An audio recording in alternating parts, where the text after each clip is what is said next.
সাতই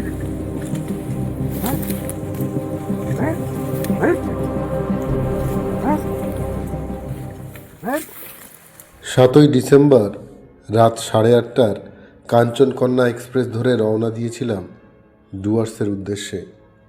গন্তব্য ছিল জলদাপাড়া। আজ সকালে ছিল এলিফ্যান্ট সাফারি। সকাল 8:30টার স্লট। জীবনে প্রথমবার হাতির পিঠে ওঠার অভিজ্ঞতা। একটা হাতিতে 4 জন করে বসতে হয়, আর একটু অসাবধান হলে স্লিপ করে পড়ে যাওয়ারও ভয়। এই ভাবনাই আলাদা একটা টেনশন তৈরি করেছিল। তারপরও রোমাঞ্চ সামলাতে না পেরে ফোন বার করে ছবি তুলতে শুরু করলাম। হাত থেকে ফোন পড়ে যাবে কি না ভয় হচ্ছিল, কিন্তু মাহুত হেসে বলল, পড়ে গেলে দাদা হাতিই সুর দিয়ে তুলে দেবে। হাতির পিঠে চড়ে ঘন জঙ্গলের ভেতর দিয়ে যাওয়া, এটা এক ধরনের অসাধারণ অনুভূতি। ছোট ছোট নদী, ঘাসে ঢাকা পাথুরে পথ, আর চারিদিকে নীরবতা। শুধু আমাদের হাতির ধীর স্থির চলার শব্দ। সবসময় না মিললেও ভাগ্য ভালো যে একটা গন্ডার খুব কাছ থেকে দেখতে পেলাম। জলদাপাড়ায় গন্ডারই একমাত্র প্রধান আকর্ষণ, আর সেটাকে হাতির পিঠ থেকে এত কাছে দেখা সত্যিই জীবনের অন্যতম স্মৃতি হয়ে থাকবে। পুরো এলিফ্যান্ট সাফারিটা ছিল নিখাদ অ্যাডভেঞ্চার, আর এই অভিজ্ঞতা কার সাফারিতে পাওয়া সম্ভব নয়। জঙ্গল, হাতি, গন্ডার সব মিলিয়ে যেন এক সিনেমার দৃশ্য চোখের সামনে জীবন্ত হয়ে উঠেছিল। জলদাপাড়ার এই 2 দিনের সফর আমাকে নতুন উদ্যমে ভরিয়ে দিল। প্রকৃতির এত কাছাকাছি এসে বুঝলাম, জঙ্গল সবসময়ই তার নিজের কথা বলে, আর সেই গল্প শোনার জন্য দরকার একটু সময় আর একটু সাহস। এই ছিল আমার জলদাপাড়ার অবিস্মরণীয় এলিফ্যান্ট সাফারির অভিজ্ঞতা।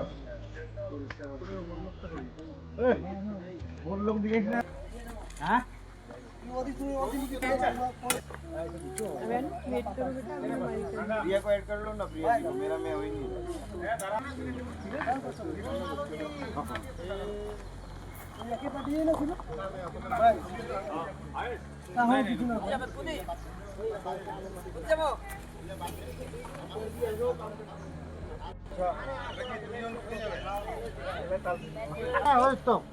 लोग कोई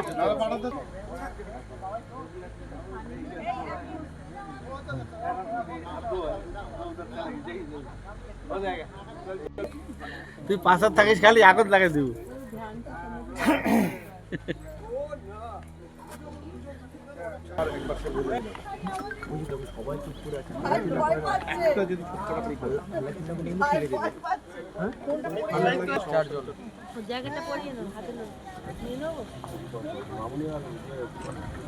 যেরকম ভালো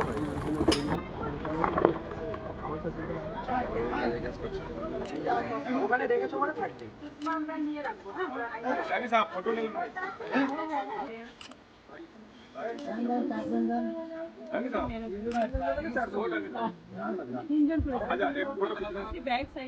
अरे अपन तो लाइन में खड़े रहते हैं।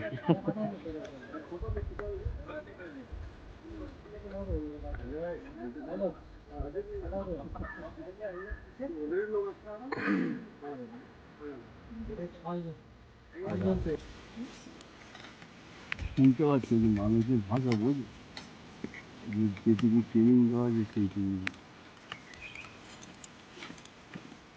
দাদার মুখটা একবারে কিরকম ব্যাস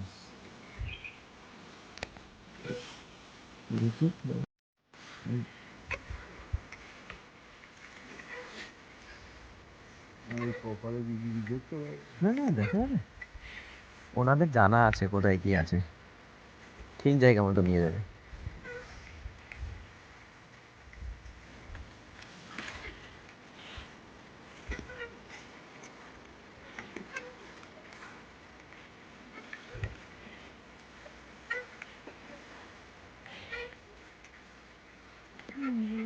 হ্যাঁ, 55 55 55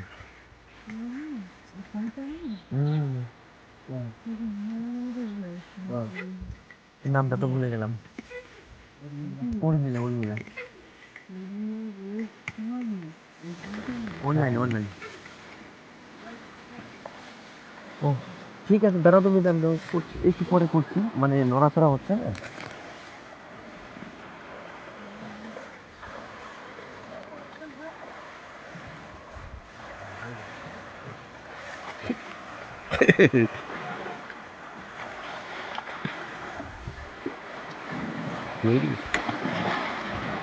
এই পড়ে যাবো মনে হয় এরকম অবস্থা। একটু নিজেকে দেখে ফোন সাবধান।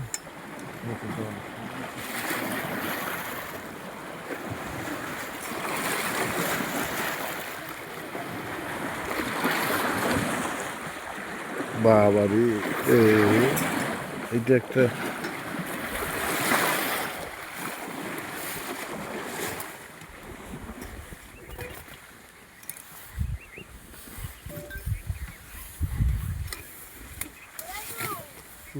ওরা আমাদের ভিউটা পাচ্ছে, আমরা পেছনে পড়ে গেছি তো, আমরা সামনে থেকে তুলতে পারছি না। হাতির মুখটা তুলতে পারছি না, ফেসটা, পেছনগুলো তুলতে হচ্ছে। হবে আবার কোনো একটা জায়গায়, হ্যাঁ, ফেরার সময় আবার ওরা দেখতে পেলে আবার একসাথে হয়ে যাবে। ওরা আমাদের সম্বন্ধে তুলতে পারছে। ওই এক জায়গায় হবে একবার, ফেরার সময় আবার আগে পরে হবে। এইটাই ভালো এক্সপিরিয়েন্স হলো, মানে এইটাই কার সাফারির থেকে।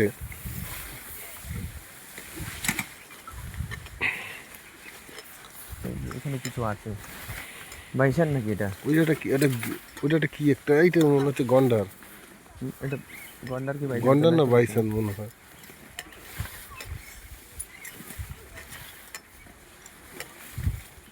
হ্যাঁ হ্যাঁ,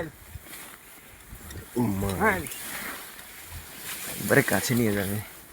এই কি যে মধ্যে দিয়ে যাচ্ছে, একদম রাস্তা নেই, রাস্তা ছাড়া। এই যে গন্ডার, এই যে গন্ডার, এই তো গন্ডার, হেভি গন্ডার।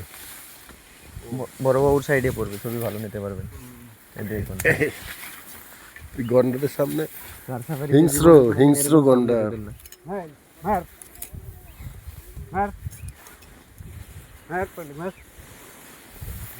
এইটাই হচ্ছে সব থেকে এত কাছ থেকে এই আমাদের জন্তু আঘাত করেছে কিছু। দেখুন ডিস্টেন্স কত, আমাদের 5 থেকে 6 ফিট আছে ডিস্টেন্স। দেখেছেন শরীরটাতে? এটা মনে হচ্ছে মেল।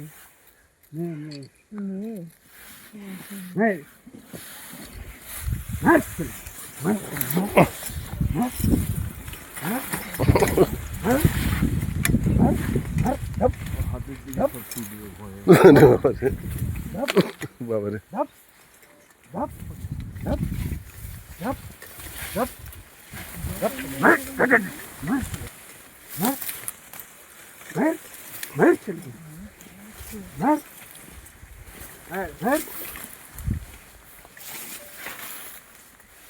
এমনি গন্ডার কি খুব হিংস্র?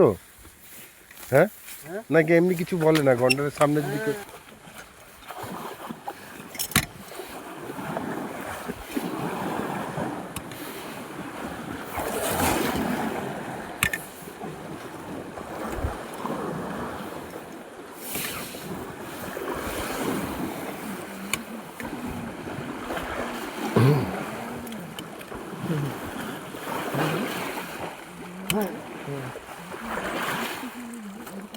কত সহজে কেউ আসবে না। বাঘও ভয় পায়, মানে বাঘ সিংহও ভয় পায় হাতিকে, তাই না?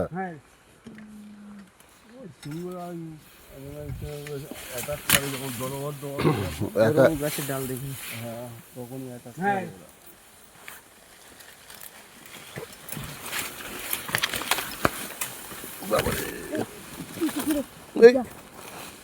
এটা ধরেছিলাম বলে, না হলে টিভি খুলে পড়েছিল এটা একদম। সাবধান, টিভি খুলে এটা তো ঘন জঙ্গল, কাটেনি, কেটে একাকার হয়ে টুপিটা ধরলাম। হেলমেটের কাজ করছে। কাজ করছে। ধুলো ডাল না, কিন্তু অরিজিনাল হেলমেট নিয়ে ঢোকা পড়ে উচিত। যেত, আমি সেটা বললাম, আমি ধরে ধরে ডালার সঙ্গে তো ইয়ে করে দিই। ছিঁড়ে যেত। এটা ঘন জঙ্গলে ঢুকে গেল।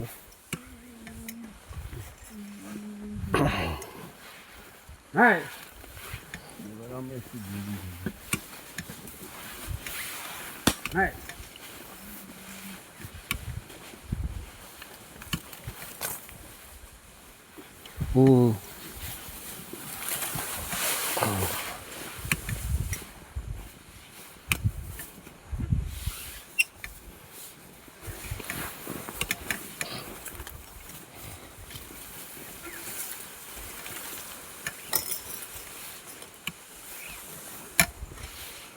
শ্যামলবাবু ঘরের ধারে আছো? কোনোদিন আসিনি। হ্যাঁ, তবুও আপনাদের জন্য। তাও তো আমি নাই করেছিলাম। সবসময় ঘরের ধারে জিনিসের গুরুত্ব কম হয়। না, ওরা তো বাইখান ঘন্টার না, এসেছিলাম ওই অনেক মানুষজন বেরিয়েছে দেখছে। সেই ক্ষেত্রে কি করে 10টাকে পুরো বের করবে, ও পরে সবার লাস্টে আসবে। মানে ওর দায়িত্বপূর্ণ। দায়িত্বপূর্ণ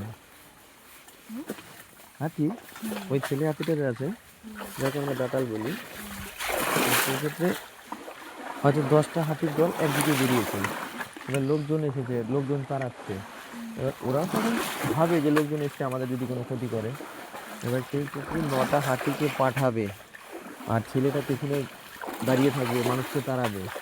ওই 9টা যখন চলে যাবে, পার হয়ে যাবে, ও পেছনে পরে আসবে গাইড হিসেবে। আমার লাইফে একদিন যে ঘটনা ঘটেছিল আমার হাতির সাথে, খালি আসেনি বলে, এলে পরে আমাকে একবারে কিসে দিয়েছিল। হ্যাঁ, ওরাই তো পারমিশন, সরকারই তো পারমিশন দিয়েছে, কিন্তু গাড়িগুলো সরকারের না। বিনা পয়সায় এটা করতে দিচ্ছে নিশ্চয় না, কিছু একটা ব্যাপার। গাড়িগুলো সরকারের না। গাড়িগুলো সরকার নয়।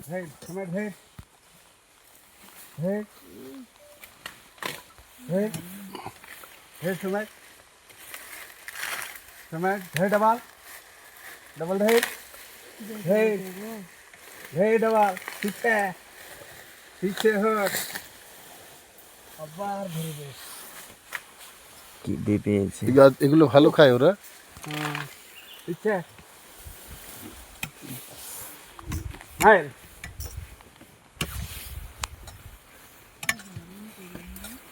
এখানে চাল নাকি সিদ্ধ চাল, মোটাটা ভিজিয়ে রাতে ভিজিয়ে রাখেন? না, এখন ভিজাবো, হ্যাঁ, বিকালবেলা বাঁধবো পাতা। পাতা মানে কলা পাতাই একসাথে বাঁধতে হয়? হ্যাঁ, ও তো ওই কত গ্রাম চাল? ডান সাইডে একটা, হ্যাঁ এই সাইডে একটা।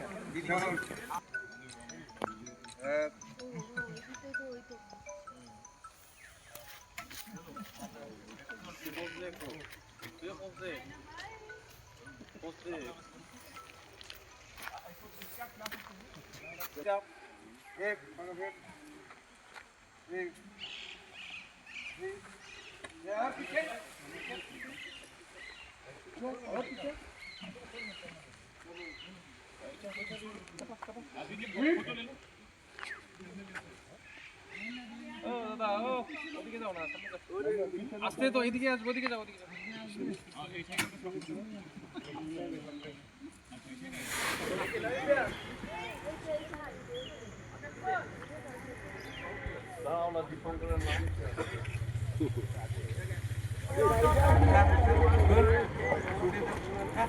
উঠা